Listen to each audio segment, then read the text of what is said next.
샹들리에가 빛나는 화려한 예식장. 신부는 부케를 던지고 사회자가 마이크를 잡습니다. 이제 감동적인 순서가 남아 있습니다. 신부 아버지께서 축사 말씀을 해주시겠습니다. 순간 장례가 술렁입니다. 아버지, 돌아가신 분인데. 하객들의 속삭임이 번집니다. 바로 그때 예식장 문이 천천히 열리고 비에 젖은 남자가 낡은 회색 코트를 입고 걸어 들어옵니다. 저 축사하겠습니다. 남자의 목소리가 울려 퍼지자 신부의 손에서 부케가 바닥으로 떨어집니다. 어머니가 벌떡 일어나 소리칩니다. 당신이야? 18년 만에 마주한 남편, 죽었다고 믿었던 남자. 남자가 떨리는 목소리로 대답합니다. 미안하다. 약속을 지키러 왔다. 하객들의 웅성거림이 파도처럼 번지고 카메라 플래시가 터지기 시작합니다. 신랑이 신부의 손을 잡으며 묻습니다. 지금 무슨 장난이야? 장난이면 좋겠다. 하지만 오늘 말하지 않으면 영영 못 말할 것 같아서. 예식장이 순식간에 혼란에 빠집니다. 오늘 이야기 들어가기 전에 구독과 좋아요 한번 눌러주세요. 누르신 분들께는 건강과 행운이 늘 함께할 겁니다. 서울 외곽의 오래된 아파트 단지. 이른 아침부터 복도에는 국 끓는 냄새가 은은하게 퍼져나왔습니다. 8층 203호 좁은 거실 한켠에서 전기포트가 보글보글 김을 내뿜고 있었죠. 부엌 싱크대 위로는 스테인리스 라면 냄비가 놓여 있었고 빨간 플라스틱 김치통에서 막 꺼낸 듯한 김치 조각들이 하얀 사기 접시 위에 가지런히 담겨 있었습니다. 오래된 가스레인지 옆으로는 된장찌개 냄비가 보글보글 끓고 있었어요. 엄마, 리본은 이렇게 묶을까요? 거울 앞에 선 서윤이 하얀 웨딩드레스 위로 레이스 면사포를 한 번 더 만져보며 물었습니다. 31살, 오늘은 서윤의 결혼식 날이었죠. 거울 속 서윤의 얼굴은 설렘과 긴장이 뒤섞인 표정이었습니다. 면사포 아래로 드러난 서윤의 눈빛은 반짝였지만 어딘가 불안한 기색도 함께 담겨 있었어요. 그래, 우리 딸 오늘은 세상에서 제일 예뻐야지. 미정이 부엌에서 손을 닦으며 다가와 딸의 면사포를 조심스럽게 만지며 말했습니다. 미정의 손놀림은 여느 때처럼 단정하고 빨랐어요. 50대 중반의 미정은 딸 하나만을 위해 살아온 세월이 손끝에 그대로 배어 있었습니다. 거친 손이었지만 딸을 만질 때만큼은 한없이 부드러웠죠. 손등에는 식당 일을 하며 생긴 화상 자국이 희미하게 남아 있었습니다. 서윤은 공무원 시험에 합격하고도 작은 지역 공연 기획사를 택한 사람이었습니다. 주변에서는 모두 안정적인 공무원을 선택하라고 했지만 서윤은 안정보다는 의미를 더 중요하게 여기는 성격이었어요. 월급은 적었지만 지역 예술가들과 함께 작은 공연을 만들어가는 일이 서윤에게는 더 값진 일이었습니다. 미정은 처음에는 반대했지만 딸의 눈빛을 보고는 더 이상 말리지 않았죠. 엄마가 뭘 알겠어. 내가 행복하면 그걸로 된 거야. 그렇게 미정은 딸의 선택을 존중했습니다. 엄마 예식장 시간표 다시 한번 확인해 주세요. 알았어. 오전 11시 리허설, 낮 12시 본식 시작이지? 미정이 냉장고에 자석으로 붙여둔 예식장 안내문을 다시 한번 꼼꼼히 읽어 내려갔습니다. 강남에 있는 예식장이라 지하철을 2번이나 갈아타야 했죠. 미정은 벌써 4번째 시간표를 확인하고 있었습니다. 실수가 있으면 안 된다는 듯 미정의 눈빛은 진지했어요. 예식장 가는 길을 적어둔 메모지에는 역 이름마다 동그라미가 그려져 있었습니다. 식탁 위에는 오래된 갈색 가죽 지갑이 놓여 있었습니다. 모서리가 닳아서 실밥이 풀린 지갑이었죠. 지갑 안에서 꺼낸 교통카드 옆으로 낡아서 모서리가 해진 사진 한 장이 조심스럽게 놓여 있었어요. 2007년 여름에 찍은 사진이었습니다.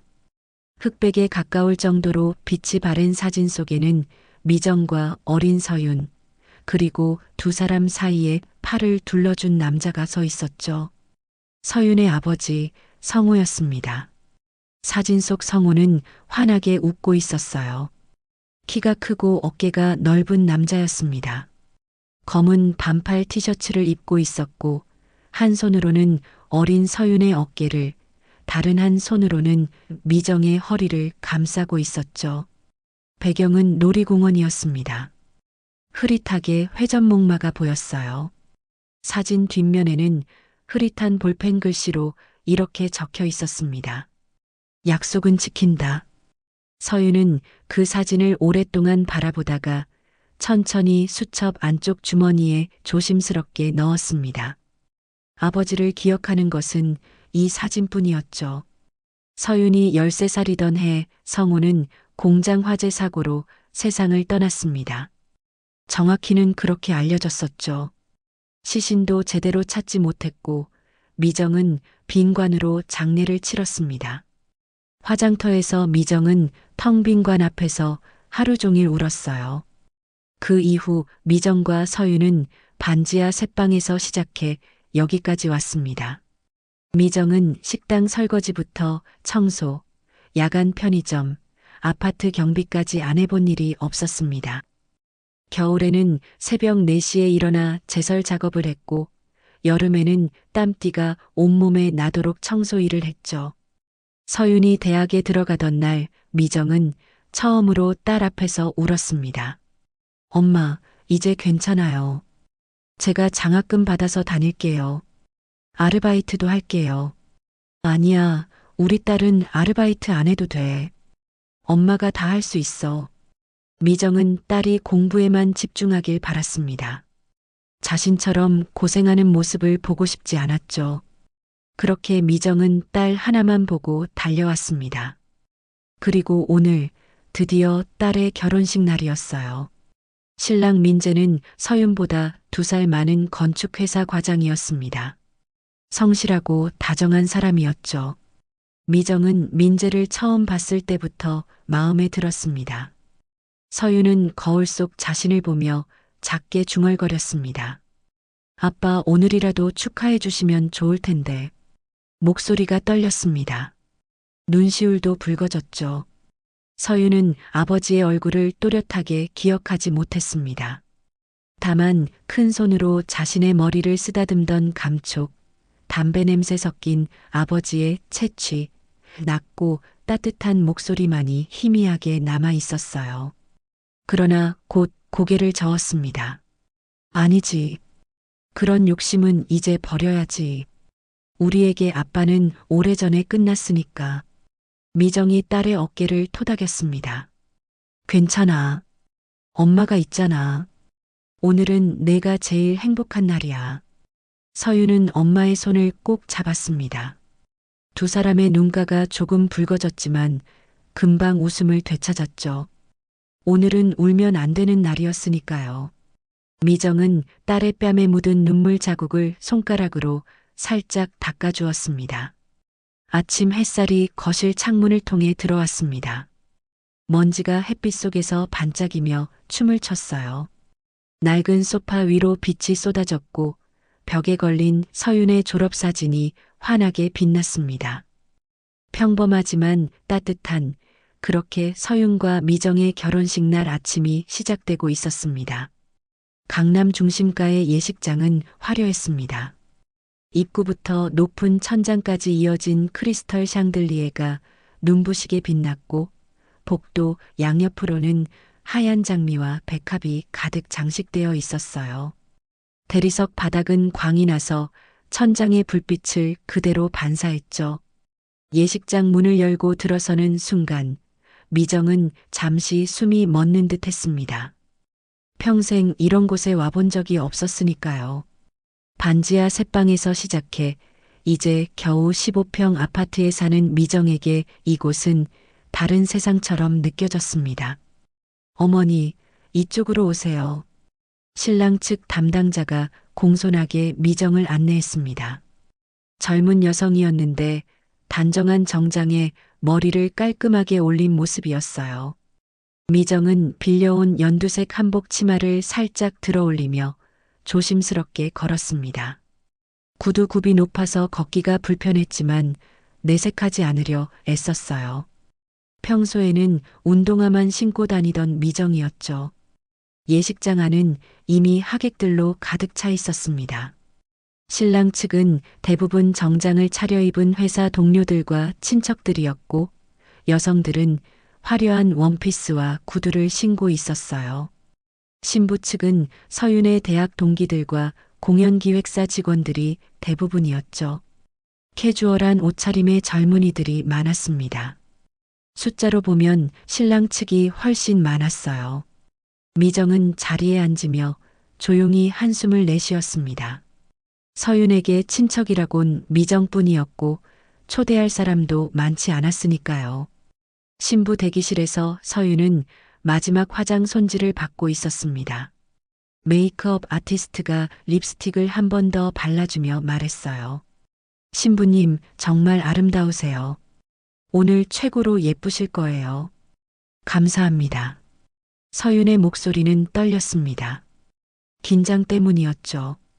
거울 속 자신을 보며 서윤은 생각했습니다. 정말 내가 결혼을 하는구나. 민재 오빠와 함께 살게 되는구나. 가슴이 두근거렸고 동시에 알 수 없는 불안감도 밀려왔어요. 정오가 가까워지자 입장 음악이 흘러나왔습니다. 웅장한 파이프 오르간 소리가 예식장을 가득 채웠죠. 바흐의 음악이었습니다. 신랑 민재가 먼저 입장했어요. 검은 턱시도를 입은 민재는 긴장한 듯 목례를 하며 단상으로 올라갔습니다. 33세 민재는 성실하고 온화한 인상의 남자였어요. 키가 크고 어깨가 넓었지만 눈빛은 부드러웠죠. 이어서 서윤이 입장했습니다. 순백의 드레스를 입은 서윤은 정말 아름다웠어요. 레이스가 섬세하게 새겨진 드레스는 서윤의 몸매를 우아하게 감싸고 있었습니다. 긴 트레인이 바닥을 쓸며 따라왔죠. 미정의 눈에서 눈물이 주르르 흘러내렸습니다. 옆에 앉은 서윤의 대학 동기가 미정에게 손수건을 건넸어요. 서윤은 혼자 버질로드를 걸었습니다. 아버지가 없으니 당연한 일이었지만 미정의 가슴은 찢어지는 듯 아팠어요. 다른 신부들은 아버지 팔짱을 끼고 걷는데 서윤은 혼자였죠. 서윤은 고개를 들고 천천히 걸어갔습니다. 떨리는 손을 꽉 쥐며 민재가 서 있는 단상을 향해 한 걸음씩 나아갔어요. 하객들이 모두 일어나 박수를 쳤습니다. 예식이 시작되었습니다. 주례 선생님은 머리가 희끗한 60대 남자였어요. 차분한 목소리로 결혼의 의미에 대해 말씀하셨습니다. 결혼은 두 사람이 하나가 되는 것입니다. 서로를 이해하고 존중하며 평생을 함께하겠다는 약속이죠. 신랑 신부는 서로를 바라보며 미소 지었어요. 민재의 눈에도 눈물이 맺혀 있었습니다. 하객들 사이에서는 카메라 셔터 소리가 끊임없이 들렸죠. 분위기는 화기애애했습니다. 성혼 선언이 끝나고 축가가 흘러나왔습니다. 서윤의 대학 동기가 마이크를 잡고 노래를 불렀어요. 감미로운 목소리로 사랑 노래를 부르자 예식장은 더욱 따뜻한 분위기에 휩싸였습니다. 서윤은 민재의 손을 꼭 잡았고 민재도 서윤을 다정하게 바라봤죠. 축가가 끝나고 부케 이벤트가 진행되었습니다. 서윤이 준비한 하얀 장미 부케를 들어 올리자 미혼 여성 하객들이 뒤쪽으로 모여들었어요. 10명쯤 되었을까요? 모두 손을 들고 기대에 찬 표정으로 서윤을 바라봤습니다. 서윤은 웃으며 뒤를 돌아 부케를 던졌고 한 친구가 그것을 받아들며 환호성을 질렀죠. 사회자가 다시 마이크를 들었습니다. 30대로 보이는 남자 사회자였어요. 자, 이제 감동적인 순서가 남아 있습니다. 신부 아버지께서 축사 말씀을 해주시겠습니다. 순간 예식장 안이 묘하게 조용해졌습니다. 신랑 측 하객 몇몇이 아버지 하고 작게 속삭였어요. 신랑 측 친척 한 명이 옆 사람에게 물었습니다. 신부 아버지 돌아가신 거 아니었나? 서윤의 아버지가 돌아가셨다는 것은 양가가 모두 아는 사실이었으니까요. 사회자도 당황한 표정으로 진행표를 다시 확인했습니다. 손이 미세하게 떨렸어요. 미정의 얼굴이 굳었습니다. 가슴이 철렁 내려앉는 느낌이었죠. 사회자가 실수한 것이 분명했어요. 미정은 자리에서 일어나려 했습니다. 빨리 정정해야 한다고 생각했죠. 이 순간이 서윤에게 얼마나 아픈지 미정은 너무나 잘 알았으니까요. 바로 그때였습니다. 예식장 뒤편의 양쪽 문이 천천히 열렸습니다. 삐걱거리는 소리와 함께 차가운 바깥 공기가 훅 들이닥쳤어요. 빗소리도 함께 들려왔습니다. 밖에는 비가 내리고 있었던 거죠. 문틈으로 빗물에 흠뻑 젖은 남자 한 명이 느릿하게 걸어 들어왔습니다. 회색 코트를 입은 남자였어요. 코트는 낡았고 곳곳에 얼룩이 져 있었습니다. 어깨와 등 부분이 빗물로 젖어 더 어두운 색을 띠고 있었죠. 구두도 오래되어 보였습니다. 뒤축이 닳아서 걸을 때마다 딱딱 소리가 났어요. 머리는 단정하게 빗어 넘겼지만 빗물 때문에 몇 가닥이 이마에 붙어 있었습니다. 하지만 남자의 눈동자만은 또렷했어요. 흔들림 없이 단상을 바라보고 있었죠. 남자는 천천히 버질로드를 걸어왔습니다. 하객들이 모두 뒤를 돌아봤어요. 웅성거림이 시작되었습니다. 저 사람 누구야? 하객 명단에 없는 사람 아닌가? 저렇게 젖은 채로 왜 들어와? 남자는 멈추지 않고 계속 걸어왔습니다. 예식장 중앙까지 왔을 때 남자가 입을 열었어요. 저 축사하겠습니다. 목소리는 낮고 떨렸지만 분명하게 들렸습니다. 예식장 안의 모든 소리가 멈춘 듯 했어요. 서윤의 손에서 부케가 미끄러져 바닥으로 떨어졌습니다. 둔탁한 소리가 났죠. 하얀 장미 꽃잎 몇 개가 흩어져 대리석 바닥에 떨어졌어요. 서윤은 남자를 멍하니 바라봤습니다. 입술이 파르르 떨렸죠. 얼굴에서 핏기가 사라졌습니다. 미정은 자리에서 벌떡 일어났습니다. 한복 치마가 의자에 걸렸지만 신경 쓰지 않았어요. 얼굴이 새하얗게 질렸습니다. 손이 떨렸고 다리에 힘이 풀렸죠. 그러나 미정은 있는 힘껏 소리쳤습니다. 당신이야? 목소리가 예식장 전체에 울려 퍼졌습니다. 예식장 안이 순식간에 술렁였습니다. 신랑 측 어머니는 벌겋게 상기된 얼굴로 옆에 앉은 친척에게 속삭였어요. 저 사람이 진짜 신부 아버지라는 거예요? 돌아가신 거 아니었어요? 이게 무슨 일이람? 남자 성우가 천천히 고개를 끄덕였습니다. 눈에는 눈물이 가득 고여 있었어요. 미안하다. 약속을 지키러 왔다. 민재가 서윤의 손을 꼭 잡았습니다. 민재의 목소리도 떨렸어요. 서윤아, 저분이 정말... 서윤은 대답하지 못했습니다. 눈물이 주르르 흘러내렸죠. 정성껏 그린 화장이 순식간에 번지기 시작했어요. 마스카라가 뺨을 타고 흘러내렸습니다. 성우는 떨리는 목소리로 다시 말했습니다. 장난이면 좋겠다. 하지만 오늘 말하지 않으면 영영 못 말할 것 같아서 왔다. 하객들의 웅성거림은 점점 커졌습니다. 카메라를 든 사람들이 성우를 향해 렌즈를 들이댔어요. 플래시가 여기저기서 터졌습니다. 사회자는 어찌할 바를 몰라 마이크를 쥔 채 굳어 있었죠. 주례 선생님이 조용히 단상에서 내려왔습니다. 예식장 분위기는 완전히 바뀌어 있었어요. 축제 같던 공간이 순식간에 긴장감으로 가득 찼습니다. 미정은 성우를 향해 천천히 걸어갔습니다. 한복 치마가 바닥에 끌렸지만 미정은 신경 쓰지 않았어요. 18년 만에 마주한 남편, 아니 죽었다고 믿었던 남자가 눈앞에 서 있었으니까요. 신부 대기실로 향하는 복도는 조용했습니다. 방금 전까지 화려했던 예식장의 소음은 문 너머로 희미하게 들릴 뿐이었죠.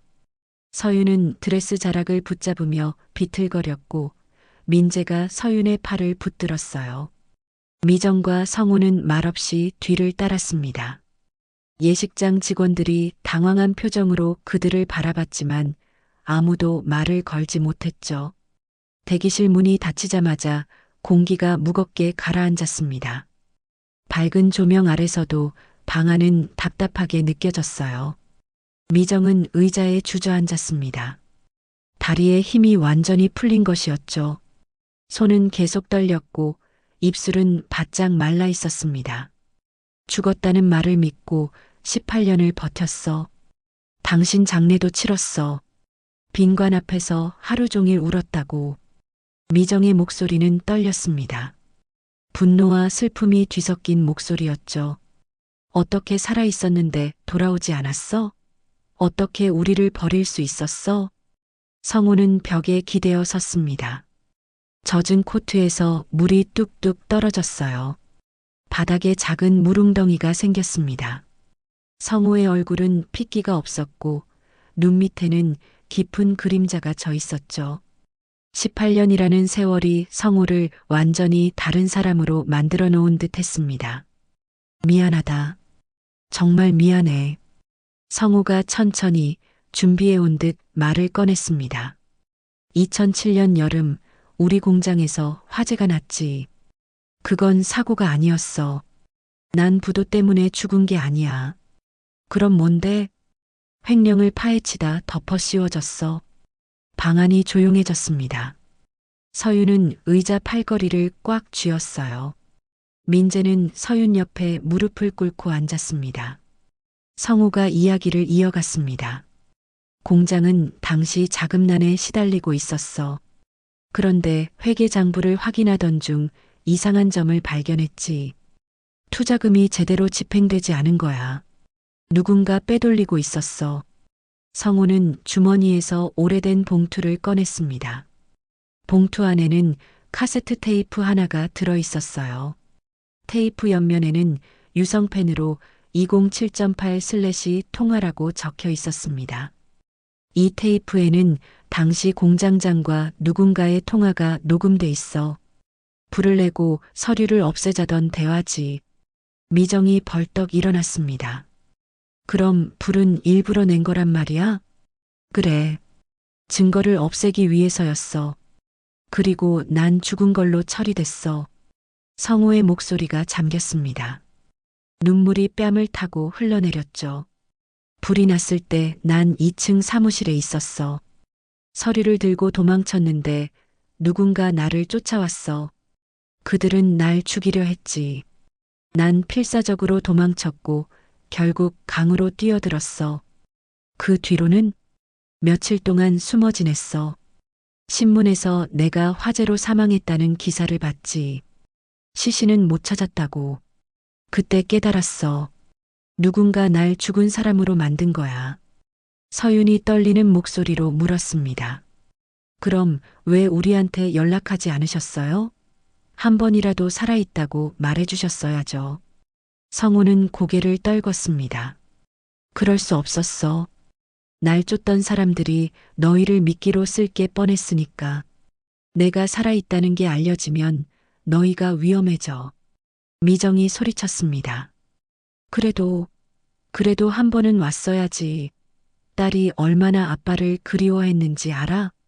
알아. 그걸 알기 때문에 더 못 온 거야.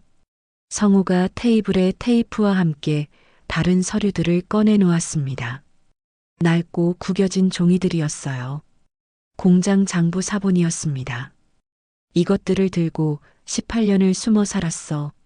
증거를 모으고 진실을 밝힐 기회를 기다렸지. 민재가 서류를 집어들었습니다. 희미한 글씨들이 보였어요. 현금 인출한 동그라미 외부 자물쇠 글자 대부분이 지워졌지만 미세하게 남은 획들이 있었습니다. 그런데 왜 이제야? 왜 오늘이야? 미정의 목소리는 바늘처럼 날카로워졌습니다. 성우가 민재를 바라봤습니다. 오늘 신랑 집안 민재 씨의 회사 이름을 알게 됐어. 무슨 소리예요? 한명 파트너스?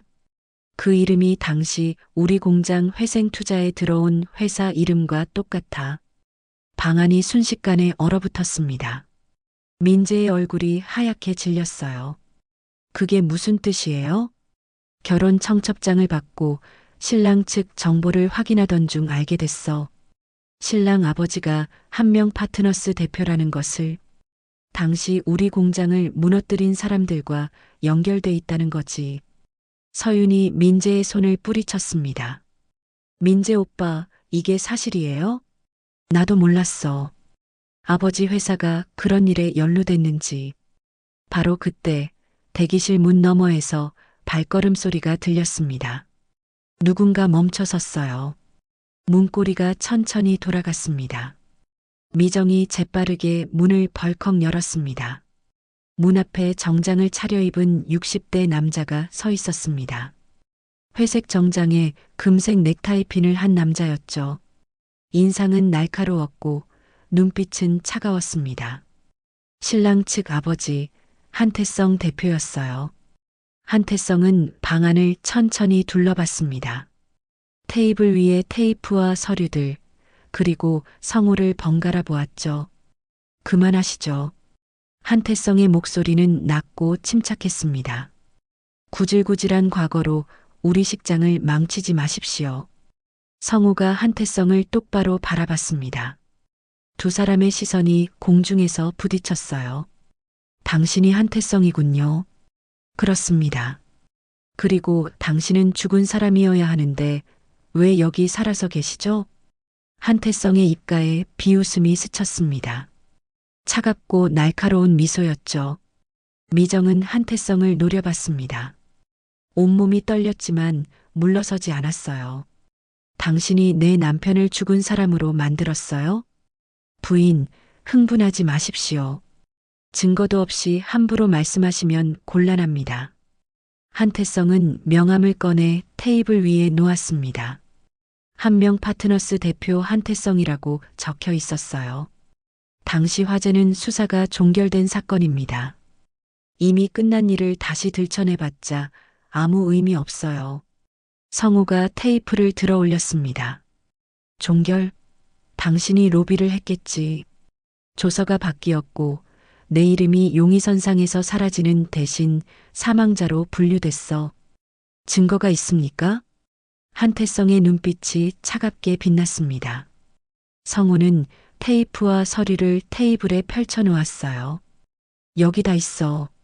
당신 목소리도 녹음돼 있지. 한태성의 얼굴이 미세하게 굳었습니다. 하지만 곧 평온한 표정을 되찾았죠. 18년 전 테이프라고요? 누가 믿겠습니까? 조작된 것일 수도 있고. 조작? 그럼 감정을 받아보면 되겠네요. 두 사람의 대치는 계속됐습니다. 방 안의 긴장감은 극에 달했어요. 서윤은 민재를 바라봤고 민재는 아버지를 바라봤습니다. 미정은 주먹을 쥔 채 성우 옆에 섰죠. 한태성은 더 이상 웃지 않았습니다. 표정이 굳어지며 차가운 기운이 방 안을 가득 채웠어요. 한태성은 테이블 위의 서류들을 내려다봤습니다. 시선이 테이프 위에 잠시 머물렀죠. 눈빛이 미세하게 흔들렸지만 곧 무표정으로 돌아왔습니다. 허튼 소문으로 우리를 엮지 마십시오. 한태성의 목소리는 낮고 단호했습니다. 당시 화재는 정식 수사를 거쳐 종결된 사건입니다. 경찰 조서도 남아있고 보험 처리도 끝났어요. 이미 법적으로 마무리된 일을 지금 와서 뒤집으려는 겁니까? 성우는 고개를 저었습니다. 젖은 머리카락에서 물방울이 떨어졌어요. 종결이라고요? 당신이 로비를 해서 종결시킨 거겠지. 조서가 바뀌었어요. 내 이름이 용의선상에서 사라지는 대신 사망자로 분류됐죠. 근거 없는 주장입니다. 근거요? 여기 다 있잖아요. 성우가 장부 사본을 한태성 앞으로 밀어냈습니다. 한태성은 그것을 보지도 않았어요. 그런 낡은 종이 조각으로 뭘 증명하겠다는 겁니까? 18년이나 지난 일인데. 미정이 참지 못하고 앞으로 나섰습니다. 목소리가 떨렸지만 또렷했어요. 당신 내 남편을 죽은 사람으로 만들고 우리 삶을 끝장냈어요. 우린 반지하에서 시작해서 여기까지 기어 올라왔어요. 딸 하나 먹여 살리려고 밤낮 없이 일했다고요. 한태성이 미정을 바라봤습니다. 눈빛은 여전히 차갑고 서늘했죠. 부인은 강하시군요. 하지만 감정은 증거가 아닙니다. 한태성이 서윤을 향해 고개를 돌렸습니다. 신부, 오늘은 당신의 기쁜 날이지 않습니까? 돌아가서 결혼식을 마저 하십시오. 이 사내의 말은 허상입니다. 18년 동안 어디서 뭘 하다가 갑자기 나타나 가족들을 혼란스럽게 만드는 거예요. 서윤은 대답하지 못했습니다. 손이 떨렸고 입술은 파르르 떨렸죠. 머릿속이 복잡했습니다. 오늘은 인생에서 가장 행복해야 할 날이었어요. 그런데 지금 모든 게 무너지고 있었죠. 바로 그때 민재가 입을 열었습니다. 아버지. 민재의 목소리는 낮았지만 단호했어요. 한태성이 아들을 바라봤습니다. 민재야, 나가자. 이건 우리가 관여할 일이 아니다. 아버지, 정말 모르는 겁니까? 뭘 말이냐? 이 일이요. 2007년 공장 화재 사건. 정말 아무것도 모르세요? 한태성의 표정이 굳었습니다. 민재야, 지금 무슨 소리 하는 거냐? 회사에서 들은 적 없으세요? 직원들이 과거 투자건에 대해 이야기하는 거 한 번도 안 들어보셨어요? 민재는 아버지를 똑바로 바라봤습니다. 평소와 다른 눈빛이었어요. 흔들리지 않고 진실을 요구하는 눈빛이었죠. 민재야. 한태성의 목소리에 경고가 섞였습니다. 그만하자. 대답해 주세요, 아버지. 방안이 조용해졌습니다. 모두가 한태성을 바라봤어요. 한태성의 손이 미세하게 떨렸습니다. 주먹을 쥐었다 폈다를 반복했죠. 민재야, 아버지를 믿어라. 이건 오해야. 오해요? 그럼 저 테이프는 뭡니까? 저 장부는요? 누가 만든 건지 모르잖아. 조작일 수도 있고. 그럼 감정을 받으면 되잖아요. 당당하게 결백을 증명하시면 되는 거 아닙니까? 한태성의 눈이 흔들렸습니다. 입술을 굳게 다물었다가 천천히 열었어요. 민재야, 그만하자. 오늘은 내 결혼식이야. 이런 일로 분위기를 망치지 말자. 분위기요? 민재의 목소리가 높아졌습니다. 지금 그게 중요한 게 아니잖아요. 사람 하나의 인생이 통째로 사라진 일인데 분위기가 문제예요? 한태성이 아들의 어깨를 잡으려 했지만 민재는 뒤로 물러섰습니다. 서윤은 민재의 손을 놓고 대기실 한쪽 구석으로 걸어갔습니다. 거울 앞에 섰죠. 거울 속에는 하얀 웨딩드레스를 입은 신부가 보였어요. 화장은 번져 있었고 눈은 붉게 충혈되어 있었습니다. 이게 정말 나인가 싶었죠. 서윤은 생각했습니다. 내 결혼이 누군가의 죄를 덮는 가림막이 되는 건가? 내가 행복해지려는 이 순간이 아버지의 억울함을 영영 묻어버리는 순간이 되는 건가? 미정이 서윤에게 다가왔습니다. 서윤아, 엄마, 괜찮아. 엄마가 있어. 미정은 딸을 꼭 안아주었어요. 서윤은 엄마 품에서 흐느꼈습니다. 18년 동안 참아왔던 것들이 터져나오는 듯 했죠. 한태성이 다시 입을 열었습니다. 여러분, 진정하십시오. 오늘은 두 사람의 결혼식입니다. 과거 일은 나중에 차근차근 정리하면 됩니다. 나중이요? 성우가 반문했습니다. 18년을 숨어 지냈어요. 나중이 또 18년 후란 말입니까? 그게 아니라 당신은 지금도 시간을 끌려는 거잖아요. 증거를 없애고 입을 막으려는 거지. 한태성의 얼굴이 붉어졌습니다. 침착함을 잃기 시작한 것이었죠. 말 조심하십시오. 지금 당신이 하는 행동은 명예훼손이 될 수 있어요. 명예훼손이요? 웃기는 소리 하지 마세요. 성우가 한 걸음 앞으로 나섰습니다. 내 인생을 빼앗아간 사람이 명예훼손을 운운하다니. 두 사람 사이의 긴장감은 극에 달했습니다. 민재가 두 사람 사이에 섰어요. 그만하세요, 둘 다. 민재의 목소리는 떨렸지만 단호했습니다. 아버지, 진실을 말씀해 주세요. 제발이요. 정말 이 일과 무관하신 거예요? 한태성은 아들을 바라봤습니다. 오랫동안 침묵이 흘렀어요. 그리고 천천히 입을 열었습니다. 민재야, 세상 일은 복잡하단다. 그게 무슨 대답이에요? 때로는 살아남기 위해 어쩔 수 없는 선택을 해야 할 때가 있어. 민재의 얼굴이 창백해졌습니다. 아버지의 말이 무엇을 의미하는지 알아차린 것이었죠. 그럼 정말 아버지가? 한태성은 대답하지 않았습니다. 침묵이 곧 답이었어요. 바로 그때 대기실 밖에서 소란스러운 소리가 들렸습니다. 누군가 복도를 빠르게 걸어오는 발소리였죠. 문이 벌컥 열리며 예식장 직원이 급하게 들어왔습니다. 저기 하객들이 다들 궁금해 하시는데요. 예식을 계속 진행할 건지.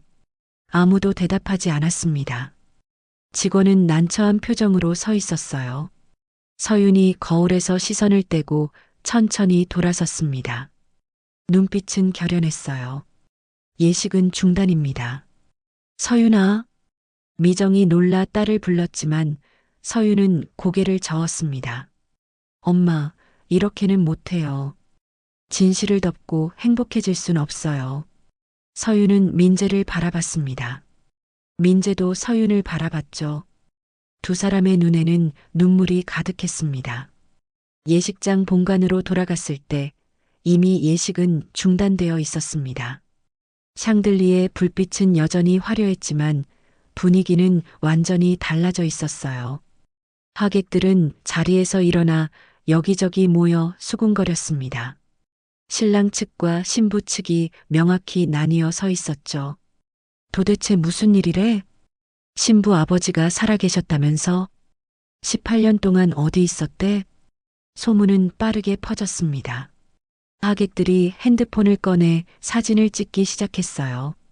누군가는 영상을 찍고 있었고 누군가는 메시지를 보내고 있었습니다. 예식장 담당자들은 어쩔 줄 몰라 하며 상황을 정리하려 애쓰고 있었죠. 신랑 측 친척 한 명이 큰 소리로 말했습니다. 저 집안 무슨 사정이야? 결혼식 날 이런 소동을 일으키다니. 사기 아닌가? 돈이나 뜯어내려는 거 아니야? 죽었다던 사람이 갑자기 나타나는 게 정상이야? 목소리는 점점 커졌습니다. 비난의 화살은 모두 서윤과 미정을 향했어요. 미정은 고개를 들지 못했습니다. 수치심과 분노가 뒤섞였죠. 신부 측 하객들도 당황스러운 표정이었습니다. 서윤의 대학 동기 몇몇이 모여 조용히 이야기를 나눴어요. 서윤이 정말 아무것도 몰랐던 것 같아. 얼마나 놀랐을까. 오늘이 결혼식 날인데. 신부 측 봉투를 가지고 가려던 숙모가 테이블 앞에서 멈칫했습니다. 봉투를 집었다가 다시 내려놓기를 반복했어요. 예식이 제대로 끝나지 않았는데 봉투를 가져가는 게 맞는지 고민하는 모습이었습니다. 예식장 한쪽에서는 민재의 회사 동료들이 모여 있었습니다. 한 대표님 아들 결혼식인데 이런 일이 터지다니. 회사 주가에도 영향 있겠는데? 내일 기사 나오면 난리 나겠어. 분위기는 점점 더 혼란스러워졌습니다. 예식장 측에서는 환불 문제를 걱정하기 시작했고 하객들은 언제 나가야 할지 눈치만 보고 있었죠. 바로 그때 예식장 뒤편 문이 다시 열렸습니다. 이번에는 천천히 조용히 열렸어요. 한복을 곱게 차려입은 노인 한 분이 걸어 들어왔습니다. 80대로 보이는 할머니였어요. 등은 약간 구부정했지만 걸음걸이는 의외로 단단했습니다. 할머니, 민재가 놀라 소리쳤습니다. 신랑 민재의 할머니였죠. 민재의 아버지 한태성의 어머니였습니다. 할머니는 지팡이를 짚으며 천천히 단상을 향해 걸어왔습니다. 주변이 조용해졌어요. 모두가 할머니를 바라봤습니다. 할머니의 얼굴은 주름이 깊게 패여 있었지만 눈빛만은 또렷했어요. 한태성이 급히 할머니에게 다가갔습니다. 어머니, 왜 나오셨어요? 안에서 쉬고 계시라고 했잖아요. 쉴 수가 있어야 쉬지. 할머니의 목소리는 낮고 단호했습니다. 그만해라, 태성아. 어머니, 무슨 말씀을. 더는 못 보겠구나. 할머니는 한태성을 밀어내고 단상 앞으로 걸어갔습니다. 성우를 마주봤어요. 오랫동안 성우를 바라보더니 천천히 고개를 끄덕였습니다. 당신이 성우 씨로군요. 사진으로만 봤는데 실제로 보니 더 늙었네요. 할머니. 성우의 목소리가 떨렸습니다. 할머니는 한복 저고리 안주머니에서 오래된 다이어리를 꺼냈습니다. 가죽 표지가 낡아서 군데군데 벗겨진 다이어리였어요. 할머니는 다이어리를 펼쳤습니다. 노란 종이 사이로 펜 글씨가 빼곡하게 적혀 있었죠. 어머니, 그게 뭡니까? 한태성의 목소리가 떨렸습니다. 내 일기장이다. 할머니는 특정 페이지를 펼쳤습니다. 2007년 8월 11일이라고 적혀 있었어요. 그날 내가 들었지. 뭘 들으셨다는 겁니까? 내가 전화하던 거 말이야. 방안이 조용해졌습니다. 할머니가 다이어리를 소리내어 읽기 시작했어요. 2007년 8월 11일 밤 11시 태성이가 서재에서 전화하는 소리가 들렸다. 내 방 전화선을 누가 건드렸는지 수화기에서 잡음과 함께 남자의 목소리가 새어나왔다. 할머니의 목소리는 떨리지 않았습니다. 또박또박 읽어내려갔어요. 서류는 불에 다 없다. 보험금은 나중에 받으면 된다. 이제 끝났다. 할머니는 다이어리를 덮었습니다. 내 목소리였어, 태성아. 내가 낳고 키운 내 아들 목소리를 못 알아들을 리 없지. 한태성의 얼굴이 쇳빛으로 굳었습니다. 입술이 파르르 떨렸어요. 어머니, 그건 그날부터 넌 내게 낯설었다. 할머니의 눈에 눈물이 고였습니다. 내가 키운 아들이 사람을 죽일 수 있는 사람인 줄 몰랐어. 아니, 알고 싶지 않았지. 그래서 못 본 척했어. 어머니. 한태성이 다가가려 했지만 할머니는 손을 내저었습니다. 하지만 더는 못 보겠구나. 오늘은 내 손주 결혼식이야. 이렇게 시작할 순 없어. 할머니는 성우를 향해 고개를 숙였습니다. 미안하오. 내 아들이 당신 인생을 망쳤구려. 성우는 할머니를 부축하며 말했습니다. 할머니, 고개 드세요. 당신은 18년을 숨어 지냈는데 난 18년을 침묵했소. 어쩌면 난 공범인지도 모르지. 할머니의 목소리가 잠겼습니다. 서윤의 귀에 아버지의 낮은 속삭임이 들렸습니다. 그래서 내가 죽은 게 필요했던 거야. 죽은 사람이면 입을 못 여니까. 민재는 무릎이 풀려 바닥에 주저앉았습니다. 두 손으로 얼굴을 감싸 쥐었어요. 어깨가 떨렸습니다. 아버지, 정말입니까? 정말 그러신 겁니까? 한태성은 대답하지 못했습니다. 입을 열었다 닫기를 반복했죠. 변명할 말이 없었습니다. 하객들은 숨죽이며 상황을 지켜봤습니다. 누군가는 울먹였고 누군가는 고개를 저었어요. 핸드폰 카메라 셔터 소리가 여기저기서 들렸습니다. 플래시가 터졌죠. 신랑 측 친척들은 할 말을 잃었습니다. 아까까지 신부 측을 비난하던 사람들은 입을 다물었어요. 신부 측 하객들은 미정과 서윤을 걱정스럽게 바라봤습니다. 미정은 서윤의 손을 꼭 잡았습니다. 딸의 손은 얼음장처럼 차가웠어요. 서유는 예식장을 둘러봤습니다. 화려한 샹들리에 하얀 꽃장식, 축하 현수막. 모든 게 무색했어요. 이건 결혼식이 아니었습니다. 서유는 생각했습니다. 이건 내 결혼이 아니라 진실의 장이다. 그리고 지금 모든 게 무너지고 있다. 하지만 어쩌면 이렇게 무너져야 새로 시작할 수 있는 것인지도 모른다. 예식장 밖에서는 비가 내리기 시작했습니다. 천둥 소리가 멀리서 들려왔어요. 누군가 창문을 닫았습니다. 밤이 깊어졌습니다. 예식장을 빠져나온 사람들은 각자 흩어졌어요. 하객들은 불편한 표정으로 예식장을 떠났고 신랑 측과 신부 측은 서로 마주치지 않으려 애썼죠. 비는 여전히 내리고 있었습니다. 빗소리가 아스팔트를 두드리는 소리만이 거리를 채웠어요. 성우는 미정과 서윤을 데리고 조용한 곳으로 향했습니다. 노량진의 오래된 건물 4층에 있는 작은 녹음실이었어요. 간판도 없는 곳이었죠. 성우는 18년 동안 이곳을 알고 지낸 엔지니어가 있었습니다. 여기가 어디예요? 서윤이 물었습니다. 목소리는 여전히 떨렸어요. 아는 사람이 운영하는 곳이야. 테이프를 디지털로 변환해 줄 수 있어. 좁은 계단을 올라가자 낡은 철문이 나왔습니다. 성우가 문을 두드렸어요. 잠시 후 문이 열리며 50대 남자가 나타났습니다. 머리는 반백이었고 두꺼운 안경을 쓰고 있었어요. 성우 형님, 오랜만입니다. 고맙네. 급하게 부탁해서. 괜찮습니다. 들어오세요. 녹음실 안은 좁았습니다. 온갖 장비들이 벽을 가득 채우고 있었어요. 오래된 테이프 플레이어, 믹싱 장비, 낡은 스피커들이 빼곡했죠. 먼지 냄새와 기계 냄새가 섞여 있었습니다. 엔지니어가 테이프를 받아들었습니다. 2007년 거라고 하셨죠? 상태가 좋지 않을 텐데. 할 수 있겠나? 해봐야죠. 시간 좀 걸릴 겁니다. 엔지니어는 테이프를 조심스럽게 플레이어에 넣었습니다.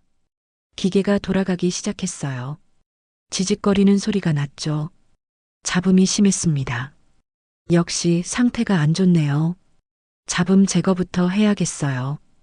엔지니어는 컴퓨터 앞에 앉아 작업을 시작했습니다. 파형이 모니터에 나타났어요. 높고 낮은 소리의 파동이 화면을 가득 채웠죠. 엔지니어는 마우스를 움직이며 특정 부분을 확대했습니다. 여기 소리 키워볼게요. 스피커에서 소리가 흘러나왔습니다. 처음에는 지직거리는 잡음뿐이었어요. 그러다 점점 목소리가 들리기 시작했습니다. 쉰 목소리였죠. 문서 3층 금고. 불나면 자동 스프링클러 꺼. 또 다른 목소리가 들렸습니다. 그럼 보험금은? 투자금 회수 세 회사를 이름은 한 명으로. 짧지만 선명했습니다. 미정은 손으로 입을 막았어요. 서유는 벽에 기대섰습니다. 다리에 힘이 풀렸죠. 엔지니어가 고개를 끄덕였습니다. 이 정도면 증거로 쓸 수 있겠는데요. 목소리 감정도 가능할 겁니다. 파일로 저장할 수 있나? 물론이죠. 지금 바로 하겠습니다. 엔지니어는 키보드를 두드렸습니다. 파일이 저장되는 소리가 삑삑 울렸어요. 디지털 파일이 완성되었습니다.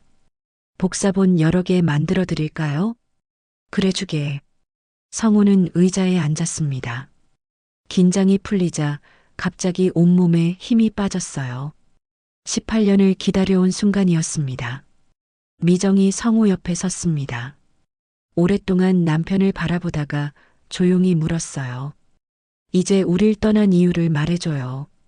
왜 18년 동안 연락 한 통 없었는지. 성우는 눈을 감았습니다. 깊게 숨을 들이쉬었다가 천천히 내쉬었어요. 그리고 눈을 떴습니다. 너와 아이에게 해가 갈까 두려웠어. 그래도 날 찾던 사람들이 있었어. 그들은 말했지. 가만히 있으면 너희에게는 손대지 않겠다고. 하지만 내가 나타나면 너희도 위험해진다고. 미정의 눈에서 눈물이 흘러내렸습니다. 그럼 우리 보고 죽은 줄 알고 살라는 거였어요? 나를 죽은 사람으로 만든 조건이 바로 그거였어. 가족과의 완전한 단절. 한 번은 와서 말했어야죠. 성우의 목소리가 잠겼습니다. 맞아. 그때 난 약했어. 너희를 위한다는 핑계로 도망친 거야. 그래서 오늘 온 거예요? 약속을 지키러 왔어. 늦었지만. 성우는 오래된 사진을 꺼냈습니다. 서윤이 아침에 봤던 바로 그 사진이었어요. 사진 뒷면의 글씨, 약속은 지킨다가 희미하게 보였습니다. 서윤이 천천히 성우에게 다가왔습니다. 눈물로 얼룩진 얼굴로 아버지를 바라봤어요. 입술을 떨며 말했습니다. 아빠. 성우의 몸이 굳었습니다.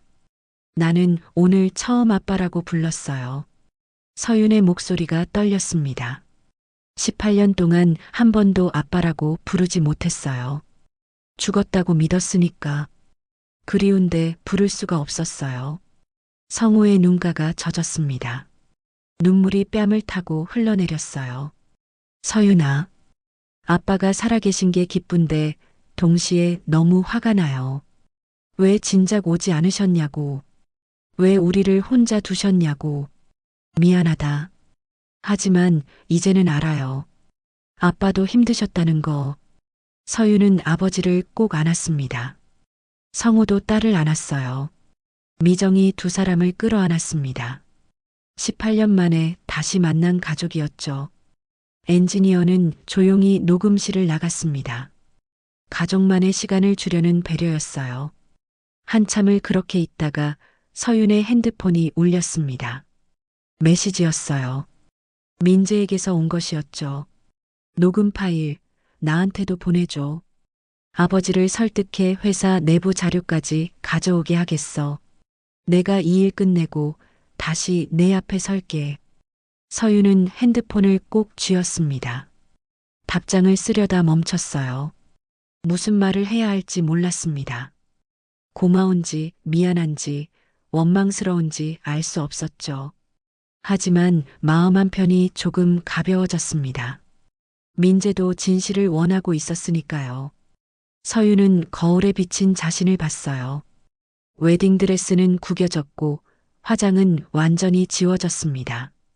하지만 눈빛만은 달라져 있었어요. 서윤은 생각했습니다. 나는 피해자가 아니야. 이제는 진실을 밝힐 사람이야. 아빠가 잃어버린 18년을 되찾아 줄 거야. 창밖으로 빗소리가 들렸습니다. 비는 점점 더 세게 내렸어요. 네온 사인이 빗물에 반사되어 반짝였습니다. 노량진의 밤은 깊어가고 있었죠. 엔지니어가 다시 들어왔습니다. 손에는 작은 저장 장치를 들고 있었어요. 파일 복사 다 됐습니다.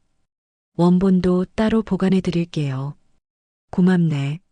성우가 저장 장치를 받아들었습니다. 작지만 무거운 물건이었어요. 18년의 진실이 담긴 무게였죠. 미정이 물었습니다. 이제 어떻게 할 거예요? 경찰에 가야지. 받아들여 줄까요? 받아들이게 만들어야지. 이번에는 절대 포기 안 해. 성우의 눈빛은 단호했습니다. 서윤과 미정도 고개를 끄덕였어요. 세 사람은 녹음실을 나섰습니다. 밖으로 나오니 비는 그쳐 있었습니다. 젖은 아스팔트가 가로등 빛을 반사하며 반짝였어요. 공기는 차갑고 신선했습니다. 서윤은 하늘을 올려다봤습니다. 구름 사이로 별이 하나 보였어요. 희미하지만 분명히 빛나고 있었죠. 다음 날 오후 구청 강당에는 많은 사람들이 모여 있었습니다. 지역 경제 포럼이 열리는 날이었어요. 지역 기업인들과 공무원들, 그리고 지역 주민들까지 200여 명이 넘는 사람들이 자리를 채웠죠. 무대 위로는 현수막이 걸려 있었습니다. 지역 경제 활성화와 투명 경영이라고 쓰여 있었어요. 한태성은 연단에 서 있었습니다. 회색 정장에 파란색 넥타이를 맨 모습이었죠. 마이크를 잡고 차분한 목소리로 말하고 있었습니다. 기업의 가장 중요한 가치는 투명성입니다. 투명한 경영만이 지역사회와 함께 성장할 수 있는 길이죠. 객석에서는 박수 소리가 들렸습니다. 한태성은 미소를 지으며 이야기를 이어갔어요.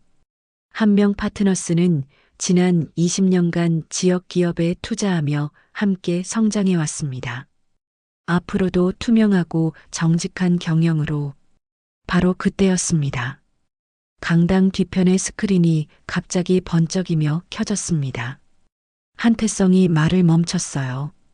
객석 사람들도 모두 뒤를 돌아봤습니다. 스크린에 영상이 재생되기 시작했습니다. 흑백의 오래된 영상이었어요. 2007년 공장 내부였습니다. 카메라는 복도를 비추고 있었죠. 시간이 표시되어 있었습니다. 2007년 8월 11일 밤 10시 43분. 영상 속에서 두 명의 남자가 복도를 걸어가고 있었습니다. 무언가를 들고 있었어요. 서류 뭉치처럼 보였죠. 남자들은 주변을 살피며 3층으로 올라갔습니다. 다음 화면으로 넘어갔습니다.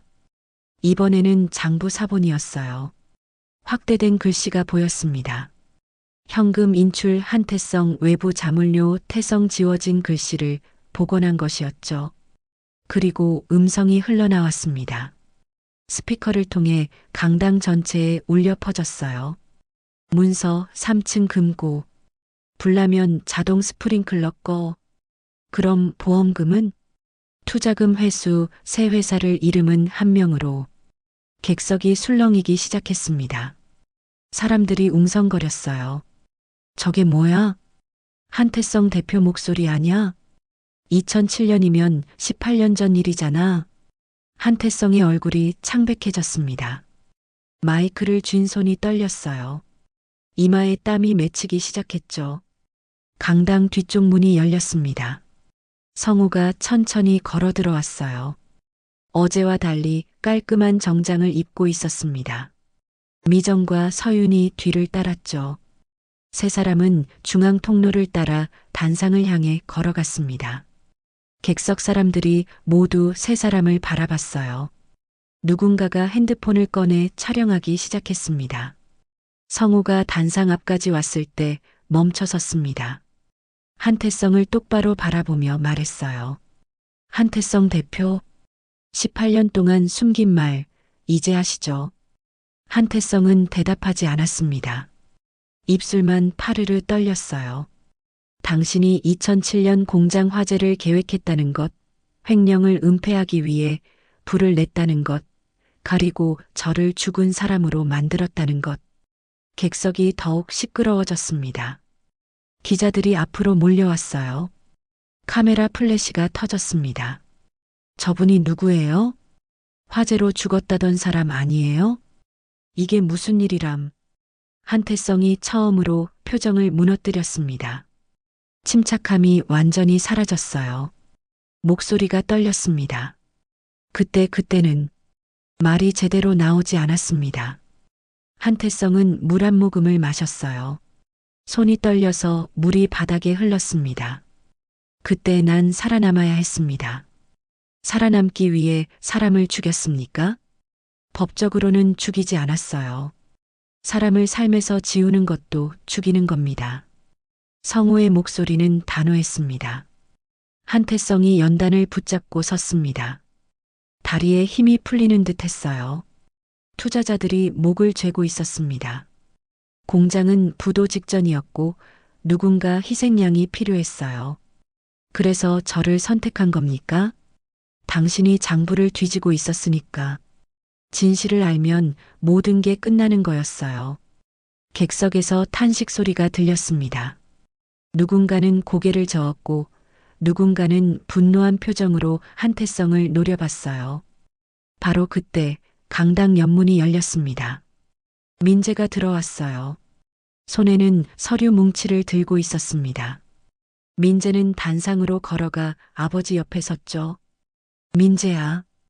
아버지, 이게 회사 내부 장부입니다. 민재는 서류를 테이블 위에 내려놓았습니다. 2007년부터 2009년까지 회사 거래 내역이 다 들어 있어요. 제가 직접 가져왔습니다. 한태성의 얼굴이 완전히 무너졌습니다. 민재야, 넌 왜?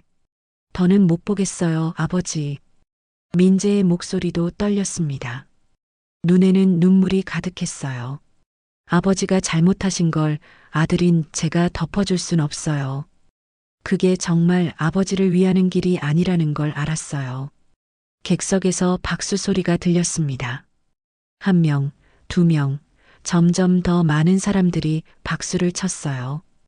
민재의 용기에 대한 박수였습니다. 경찰서 관계자와 기자들이 단상으로 몰려왔습니다. 플래시가 계속 터졌어요. 한태성은 연단에 기대섰습니다. 모든 힘이 빠진 듯 했죠. 오랫동안 침묵하다가 천천히 입을 열었습니다. 그만하겠습니다. 목소리는 작았지만 강당 전체에 들렸어요. 지금이 멈출 마지막 기회입니다. 민재가 아버지의 어깨에 손을 올렸습니다. 아버지, 이제 진실을 말씀하세요. 한태성의 입술이 떨렸습니다. 눈에서 눈물이 흘러내렸어요. 60을 넘긴 남자가 대중 앞에서 우는 모습이었습니다. 내가 했습니다. 강당에 정적이 내려앉았습니다. 한태성이 다시 말했어요. 2007년 공장 화재, 제가 계획한 겁니다. 횡령을 덮기 위해서였어요. 성호 씨를 죽은 사람으로 만든 것도 저입니다.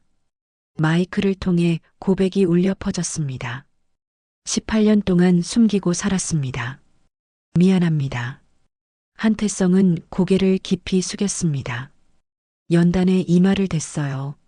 민재의 할머니가 객석 앞쪽에 앉아 눈을 감았습니다. 눈물이 주름진 뺨을 타고 흘러내렸어요. 미정은 서윤의 손을 꼭 잡았습니다. 서윤도 미정의 손을 꼭 쥐었죠. 두 사람은 울고 있었습니다. 슬픔과 안도가 뒤섞인 눈물이었어요. 성호는 단상을 바라봤습니다. 마음속으로 말했죠. 아빠, 이제 끝났어. 우리 이야기 여기서 다시 시작하자. 경찰이 한태성에게 다가갔습니다. 한태성은 조용히 고개를 끄덕이며 따라 나섰어요. 민재는 아버지를 따라가다가 서윤을 돌아봤습니다. 서윤도 민재를 바라봤어요. 두 사람은 말없이 서로를 바라봤습니다. 강당 밖으로 나오니 해가 지고 있었습니다. 노을이 하늘을 붉게 물들이고 있었어요. 구름 사이로 빛이 새어나왔습니다. 몇 달이 흘렀습니다. 계절은 가을에서 겨울로 넘어가고 있었어요. 동네 작은 카페, 창가 자리에 세 사람이 앉아 있었습니다. 서윤과 미정, 그리고 성호였죠. 테이블 위에는 하얀 머그잔 3개가 놓여 있었고 김이 모락모락 피어오르고 있었습니다. 성호는 예전보다 훨씬 밝아진 얼굴이었어요. 머리도 깔끔하게 정돈했고 새 옷을 입고 있었습니다. 미정도 표정이 부드러워져 있었죠. 서윤은 테이블 위에 놓인 작은 책자를 만지작거렸습니다. 책자 표지에는 이렇게 적혀 있었어요.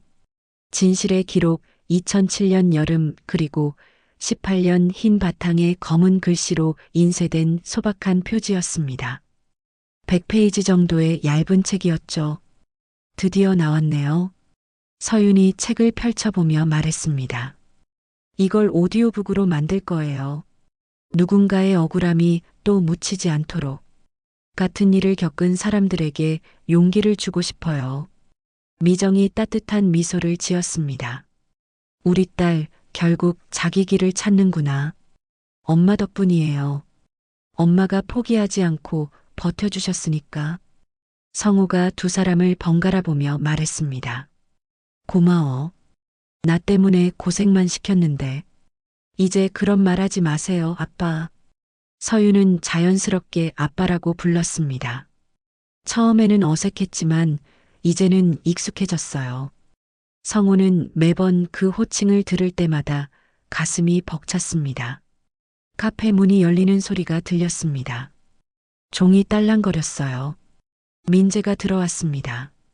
검은 코트를 입고 있었고 손에는 서류 봉투를 들고 있었죠.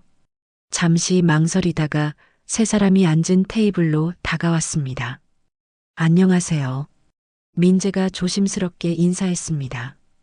미정과 성우가 고개를 끄덕였어요. 앉으렴. 미정이 빈 의자를 가리켰습니다. 민재는 천천히 앉았어요. 모든 법적 절차가 진행 중입니다. 아버지는 죗값을 받으실 겁니다.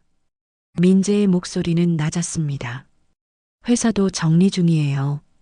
피해자분들께 보상하는 절차도 밟고 있고요. 성우가 고개를 끄덕였습니다. 고생이 많구나. 아닙니다. 제가 해야 할 일이에요. 민재는 서윤을 바라봤습니다. 서윤도 민재를 바라봤어요. 두 사람의 시선이 공중에서 만났습니다. 서윤아. 민재가 조심스럽게 말을 꺼냈습니다. 우리가 다시 시작할 수 있을지 답은 너에게 있어. 난 기다릴게. 얼마든지. 서윤은 창밖을 바라봤습니다. 은행나무 잎이 노랗게 물들어 떨어지고 있었어요. 바람에 날려 거리를 굴러다니는 낙엽들이 보였습니다. 우리에게 필요한 건 시간이야. 서윤이 천천히 말했습니다. 너도 나도 가족도 천천히 치유되는 시간. 상처가 아물고 다시 신뢰를 쌓는 시간이 필요해. 민재가 고개를 끄덕였습니다. 기다릴게. 천천히 가도 괜찮아. 고마워. 서윤의 눈가가 촉촉해졌습니다. 민재도 눈시울이 붉어졌어요. 성우가 두 사람을 번갈아 보며 부드럽게 미소 지었습니다. 내가 사라진 시간만큼 너희는 더 행복해야 한다. 아빠, 정말이야. 18년을 잃어버렸지만 앞으로의 시간은 더 소중하게 살아야지. 미정이 성우의 손을 꼭 잡았습니다. 성우도 미정의 손을 잡았어요. 주름지고 거친 손이었지만 따뜻했습니다. 이제 함께 걸을까요? 미정이 제안했습니다. 네 사람은 카페를 나섰어요. 저녁 햇살이 골목을 금빛으로 물들이고 있었습니다. 오래된 골목길이었어요. 2층짜리 낡은 건물들이 줄지어 서 있었고 간판들은 빛발에 있었습니다. 한 건물 벽에는 2002년 월드컵 때 달아놓았던 태극기 조각이 아직도 붙어 있었어요. 빨간색과 파란색이 발에서 거의 흰색이 되어 있었지만 여전히 그 자리를 지키고 있었죠. 골목 모퉁이에는 낡은 공중전화 부스가 서 있었습니다. 이제는 거의 사용하지 않는 것이었지만 철거되지 않고 남아 있었어요. 유리는 깨져 있었고 전화기도 작동하지 않았지만 추억의 흔적으로 남아 있었습니다. 동네 빵집에서는 단팥빵 냄새가 흘러나왔습니다. 오후에 갓 구운 빵이었죠. 달콤하고 구수한 냄새가 골목을 가득 채웠어요. 서윤이 빵집 문을 밀고 들어갔습니다. 단팥빵 4개 주세요. 네, 금방 구운 거예요. 주인 할머니가 종이봉투에 빵을 담아주었습니다. 서윤이 빵을 하나씩 나눠주었어요. 네 사람은 빵을 먹으며 천천히 걸었습니다. 옛날에 아빠가 사주시던 맛이에요. 서윤이 말했습니다. 기억나니? 성우가 물었습니다. 조금요. 아빠 손잡고 걸으면서 먹었던 기억이 어렴풋이 나요. 그때 넌 정말 작았지. 네 사람은 계속 걸었습니다. 말은 많지 않았지만 침묵은 편안했어요. 가로등에 불이 하나둘 켜지기 시작했습니다. 서윤은 마음속으로 천천히 생각했습니다. 아빠, 18년을 기다렸어요. 그리고 이제 우리는 다시 함께해요. 그리고 스스로에게 대답했습니다. 우리는 끝이 아니라 다시 시작이야. 며칠 후 지역신문에 작은 칼럼이 실렸습니다. 진실은 오래 걸려도 돌아온다는 제목이었어요. 성우의 이야기가 조심스럽게 소개되었죠. 녹음 파일은 사회 고발 프로그램을 통해 방송되었습니다. 같은 시절 같은 방식으로 사라졌던 사람들의 제보가 이어졌어요. 혼자가 아니었습니다. 많은 사람들이 비슷한 억울함을 겪고 있었죠. 미정은 동네 복지관에서 법률 상담 봉사를 시작했습니다. 자신이 겪은 일을 바탕으로 어려움을 겪는 사람들을 도왔어요. 처음에는 서툴렀지만 점점 익숙해졌습니다. 성우는 증인보호 프로그램 하에 새 신분을 받았습니다. 법적으로 다시 살아난 것이었죠. 주민등록도 복구되었고 은행 계좌도 만들 수 있었습니다. 어느 주말 오후 세 사람은 사진관을 찾았습니다. 작은 동네 사진관이었어요. 사진사 할아버지가 카메라를 세팅했습니다. 자, 웃으세요. 하나, 둘, 셋. 플래시가 터졌습니다. 세 사람은 환하게 웃고 있었어요. 결혼식 대신 찍은 다시 연결된 가족 사진이었습니다. 사진이 현상되어 나왔습니다. 서윤이 사진 뒷면에 정갈한 글씨로 적었어요. 약속은 지킨다. 이번엔 모두의 방식으로. 사진은 거실벽에 걸렸습니다. 햇빛이 사진을 비출 때마다 세 사람의 미소가 반짝였어요. 저녁 식탁에 세 사람이 둘러앉았습니다. 미정이 만든 된장찌개가 보글보글 끓고 있었고 김치와 반찬들이 가득했죠. 평범한 저녁이었지만 그 어느 때보다 따뜻했습니다. 잘 먹겠습니다. 세 사람이 함께 말했습니다. 숟가락을 들었어요. 밥을 한 숟가락 뜨는 소리, 국을 마시는 소리, 작은 웃음소리들이 집안을 채웠습니다. 창밖으로는 첫눈이 내리기 시작했습니다. 하얀 눈송이가 천천히 떨어졌어요. 가로등 불빛에 반짝이는 눈은 아름다웠습니다. 서윤은 창밖을 바라보며 생각했습니다. 우리는 끝이 아니라 다시 시작이다. 그리고 이 시작은 그 어떤 것보다 소중하다. 오늘 이야기 재미있게 보셨나요? 앞으로도 더 깊고 흥미로운 이야기로 찾아뵙겠습니다. 구독과 좋아요는 저에게 큰 힘이 됩니다.